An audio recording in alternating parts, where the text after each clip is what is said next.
नमस्ते स्टूडेंट्स, पाठशाला पंडित में आप सभी का स्वागत है। मैं हूं आयुष भट्टाचार्य।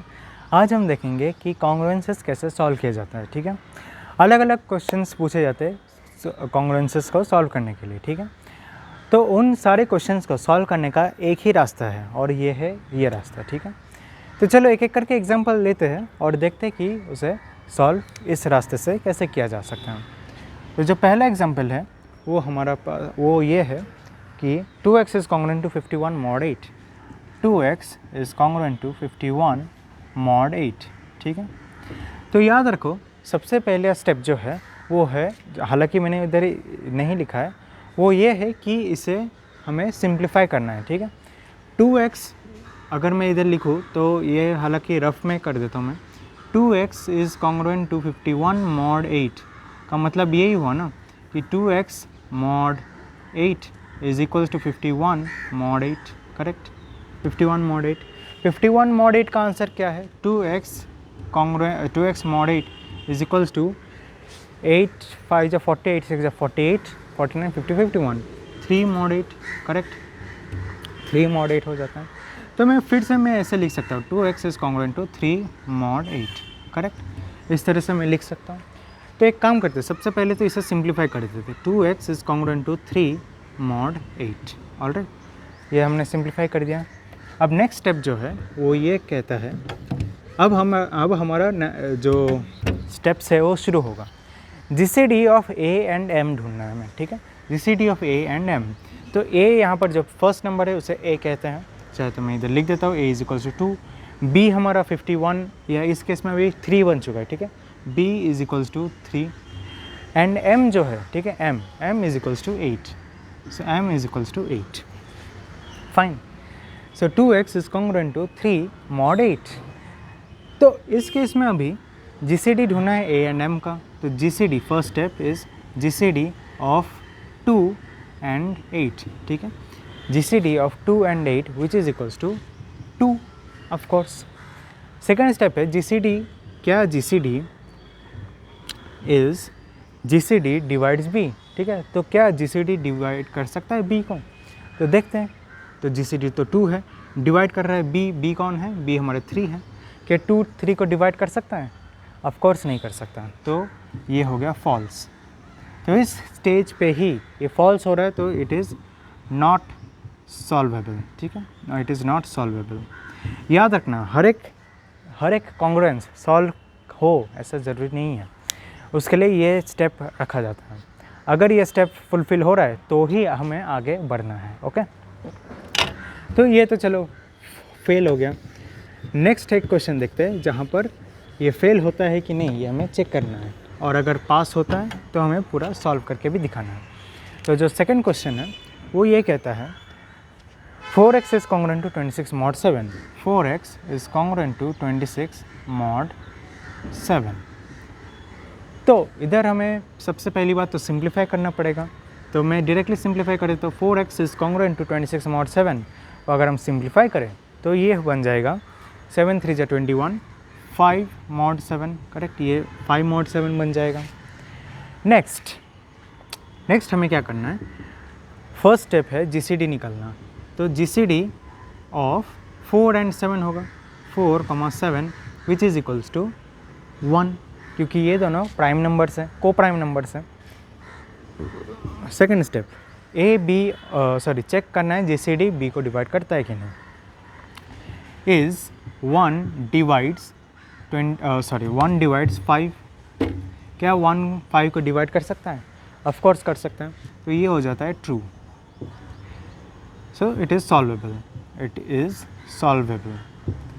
अगर सॉल्व हो सकता है तो आगे बढ़ो। अगर आप आगे बढ़ना है तो डिवाइड करना है A, B और M को GCD से।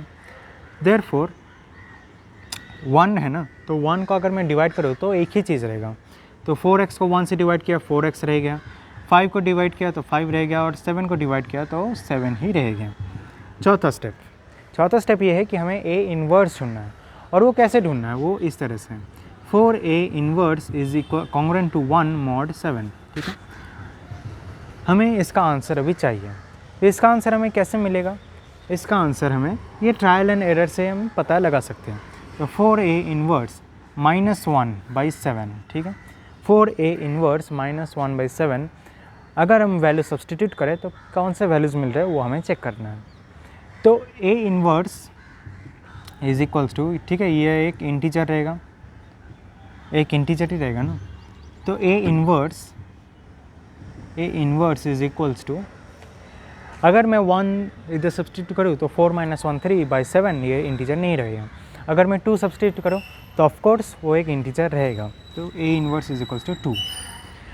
ओके, 2 अगर मिल गया और भी हम नंबर्स ढूंढ सकते हैं, लेकिन जैसे कि मैंने कहा एक पॉजिटिव नंबर चाहिए जो कि इस मॉड के नंबर से कम हो, तो वो एक ऐसा 2 ही है। तो इसलिए इसे मतलब मान सकते हैं कि ये एक इन्वर्स है, मल्टीप्लिकेटिव इन्वर्स है। अब हमें क्या करना है, फिफ्थ स्टेप जो है वो multiply a inverse to both sides. तो चलो कर देते फिर। तो 2 multiplied by 4x is congruent to 2 multiplied by 5 mod 7, correct, multiplied by 5 mod 7 हो गया। और इसका आंसर हमें x is congruent to 10 mod 7 मिलेगा, ठीक है। याद रखना गलती से 8x कॉन्ग्रुएंट टू 10 mod 7 मत कर दो, क्योंकि ये एक इन्वर्स है। मुझे पता है थोड़ा कन्फ्यूजन हो रहा होगा आपके मन में, पर याद रखो जब इन्वर्स हम मल्टीप्लाई करते हैं तो वो नंबर वैनिश हो जाता है, ठीक है, वो नंबर वैनिश हो जाता है। तो हमें क्या मिलेगा, x is congruent to 10 mod 7। Next solve x is congruent to b mod m। तो अभी जो हमें मिला है वो हमें सॉल्व करना है। तो चलो सॉल्व करते हैं फिर। इसे मैं इरेज कर देता हूँ इधर। देखो 4x is congruent to 26 mod, क्या था, mod 7, यस 7। तो a is equals to 4, b is equals to 26 और m इज इक्वल्स टू 7 हो जाता है, ठीक है। एंड फाइनली अगर हम GCD ढूंढें तो GCD इज इक्वल्स टू 1 रहता है हमारा, ठीक है।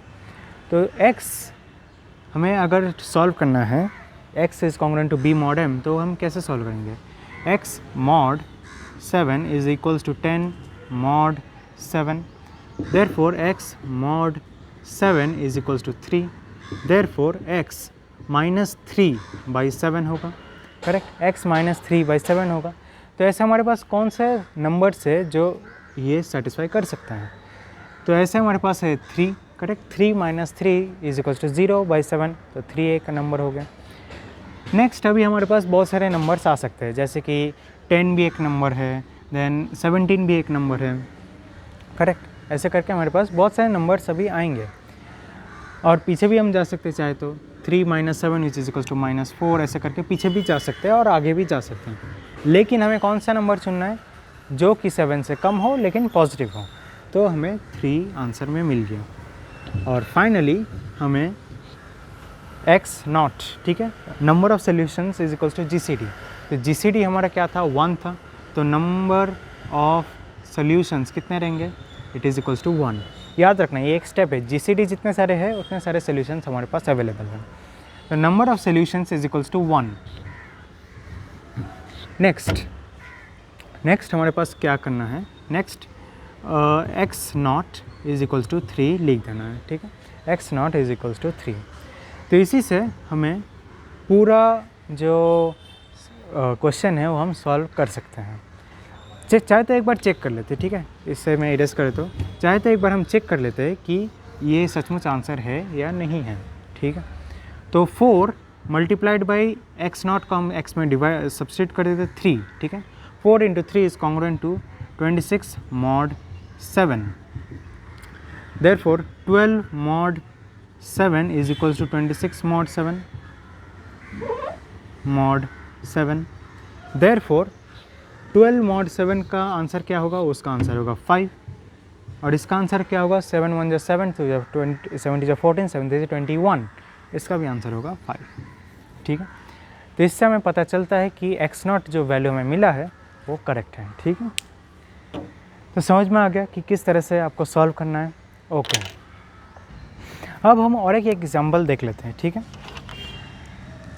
सेकंड जो एग्जाम्पल है वो ये है, 6x is congruent to 15 mod 21, ठीक है, 15 mod 21। तो इस केस में अब देखो इतने सारे जो स्टेप्स है वो मैं पूरा सॉल्व तो नहीं करूँगा क्योंकि मैंने पहले ही दिखा चुका हूँ, पर एक्स नॉट, ठीक है। पहली बात तो GCD जो है, GCD अगर हम ढूंढे, ठीक है, GCD अगर जस्ट हम ढूंढे तो हमें क्या मिलेगा, GCD ऑफ 6 and 21, वो हमें ये मिलेगा कि ये 3 है, ठीक। तो इसका मतलब क्या हुआ कि नंबर ऑफ सॉल्यूशंस, ठीक है, नंबर ऑफ सॉल्यूशंस तो 3 रहेंगे।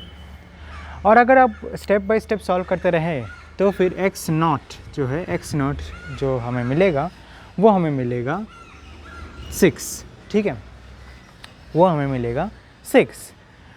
और सिर्फ 6 तो नहीं रहेगा ना सोल्यूशन, क्योंकि 3 सोल्यूशंस हमें मिलेंगे।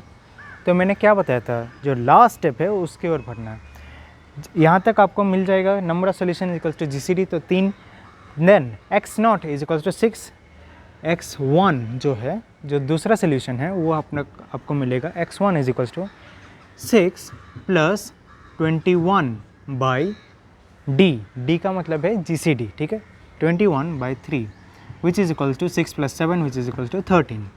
x2 जो है वो है 6 plus 2 times 21/3 which is equals to 6 + 14 which is equal to 21, ठीक है। याद रखना जितने सारे सोल्यूशंस हैं, जितना GCD है उतने सारे सोल्यूशंस है, उतने सारे x0, x1, x2 में ढूंढना पड़ेगा, ठीक है। तो x0 is equal to 6 plus ये एक्चुअली 0 टाइम्स 21/3 है, ये 1 टाइम 21/3 है, and 2 times x1 6 plus 1 time 21/3, x2 6 plus 2 times 21/3। ऐसे अगर GCD 4 रहा तो x3 is equal to 6 plus 3 times 21/3 करके आपको आगे बढ़ना पड़ेगा, ठीक है। तो इस तरह से ये सब कॉन्ग्रुएंस सॉल्व किया जाता है। आप इसे सॉल्व कीजिए, ठीक है, पूरे स्टेप्स, ताकि आपका प्रैक्टिस हो। प्लस मैं आपको एक होमवर्क देता हूँ, आपको कमेंट सेक्शन में पोस्ट करना है कि उसका आंसर क्या क्या है। तो 6x is congruent to 4 mod, ठीक है, 6x is congruent to 4 mod 10, okay, 4 mod 10। ये आप सॉल्व कीजिए और ज़रूर कमेंट सेक्शन में पोस्ट कीजिए। करेक्ट रहा तो मैं उसे पिन कर दूँगा, ठीक है। तो चलिए फिर आज के लिए इतना ही। अगर वीडियो अच्छा लगे तो प्लीज़ लाइक कीजिए, शेयर कीजिए अपने फ्रेंड्स के साथ, और ज़रूर हमारे चैनल को सब्सक्राइब कीजिए। तो आज के लिए थैंक यू वेरी मच।